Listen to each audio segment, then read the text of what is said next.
y a Guillaume Meurice. Oui, je suis là. Mais oui. Et ce week-end, figurez-vous que c'était les journées du patrimoine. L'occasion de découvrir des vieux monuments de l'histoire de France. Par exemple, le Hippolyte était ouvert tout le week-end. Vous pouviez le visiter. Ça va, Hippo? C'était bien? Très bien, c'était très sympa. Super, un Beaucoup peu de fatigué. visites, Non, pas mais trop c'est vrai que fatigué. Très bien, c'est impeccable. C'est vrai que c'est important, le patrimoine. Et notre patrimoine commun, c'est la planète Terre. Et ça, c'est pas moi qui le dis, c'est Brune Poisson. Et Brune, c'est une écolo de taré. Quand elle défend le CETA, par exemple, elle imprime les éléments de langage en recto verso. Ça vous la coupe, ça, c'est du capitalisme vert, on appelle ça.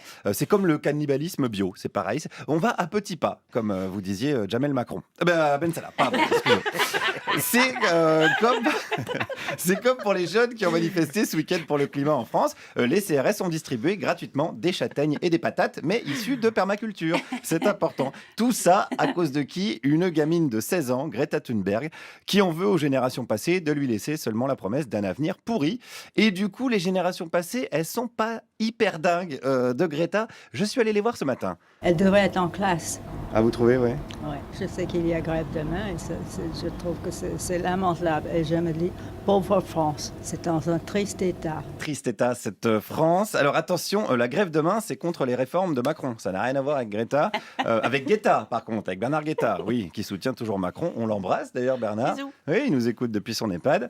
Un cœur avec la déontologie journalistique. Donc, le sujet du jour, restez concentrés, c'est bien Greta Thunberg. Je me demande par qui elle est manipulée et Vous pensez qu'elle l'est? je pense qu'elle l'est. Son physique, le fait qu'elle soit jeune, bien sûr qu'elle est manipulée. Disons que par derrière, il y a quelqu'un qui tire les ficelles, quoi. Mais je dis pas ça d'un côté péjoratif. Ah ben non, non. Elle a un physique et un âge de manipuler, mais de manière pas péjorative. D'ailleurs, quand on dit à quelqu'un t'es manipulé, c'est souvent sympa. C'est un truc qui fait plaisir. Il y a ça et les coups de pied dans les tibias. C'est vraiment les deux choses qui font plaisir dans la vie.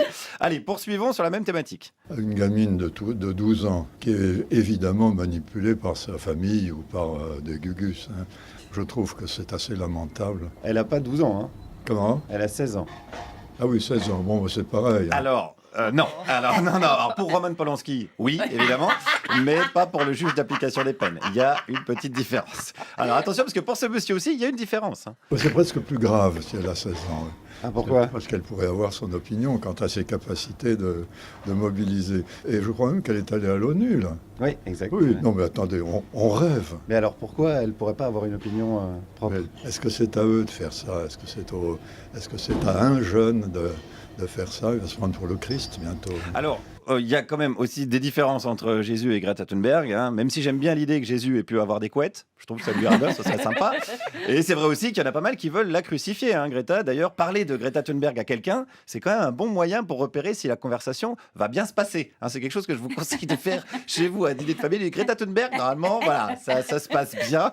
Les paroles sont souvent mesurées, posées, comme ce monsieur. Ouais, celle-là, c'est une pauvre malheureuse qui ferait mieux d'aller se soigner. Mais vous pensez vraiment qu'elle est... Je connais qu'une seule Greta, c'est Greta Garbo. Ah oui, alors c'est un autre style. Oui, vraiment, on est sur vraiment quelque chose de plus vivant, déjà, parce que c'est vrai que Greta Garbo, bon, on l'aimait bien, mais en matière d'écologie, peut-être elle a fait un bon compost. À la limite, on pourrait dire ça, mais au moins on lui reconnaît ça. Mais le mérite de ce monsieur est quand même de faire avancer le débat, le dossier manipulation. Elle est entièrement manipulée par les Verts, qui sont eux-mêmes manipulés. Par qui? Demandez-leur. Ah, intéressant, on avance. Je vais aller demander aux Verts directement par qui ils sont manipulés. Alors, a priori, pas par le lobby du charisme, puisque c'est toujours Yannick Jadot, leur chef de file. Donc, on verra, ça fera partie peut-être d'une autre enquête. Mais aujourd'hui, ça ne nous empêche pas d'apprendre des choses. En 1717, la canicule a fait sur la planète 700 000 morts. Voilà. Et alors, quel est le Ça, rapport? tout ça sur Internet. Le rapport, c'est que la Greta nous emmerde et qu'il n'y a aucune urgence. D'ailleurs, il fait 15 degrés aujourd'hui. Ah, voilà. Et ça, on appelle ça la pascalproisation des esprits. C'est une méthode assimile pour devenir climatologue en freelance. C'est un quart d'heure de formation à peu près. Ça se passe au PMU, le Café des Sports. Il y a un cours qui s'appelle l'impact de la fonte des glaces sur Mont Ricard. Et vous ressortez avec un diplôme. Vous pouvez bosser sur CNews. C'est vraiment quelque chose d'ultra efficace. Alors, ce monsieur, a priori, il a fini major de sa promo. Ça tombait bien. D'ailleurs, on le laisse conclure. Il y a un début de réchauffement climatique qui peut durer des siècles et il n'y a en tout cas aucune urgence. Et donc vous ne croyez pas au consensus scientifique? L'urgence climatique est un leurre. Les gens du GIEC sont des menteurs et des crapules. Et on les salue, bien évidemment.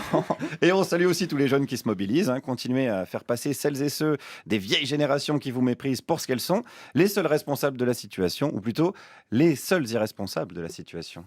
Merci Guillaume Meurice. Je vous en prie.